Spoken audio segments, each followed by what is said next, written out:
Today, we welcomed over 500 participants of gifted African American Black students and families to come together as we do quarterly for our network meeting.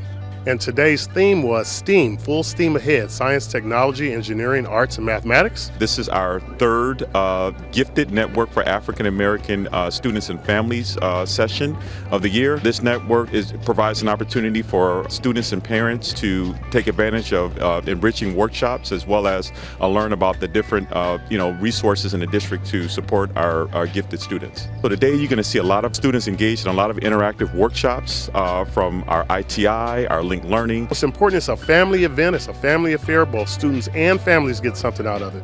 The parents are doing a book study today on gifted African American students. It's something for everyone.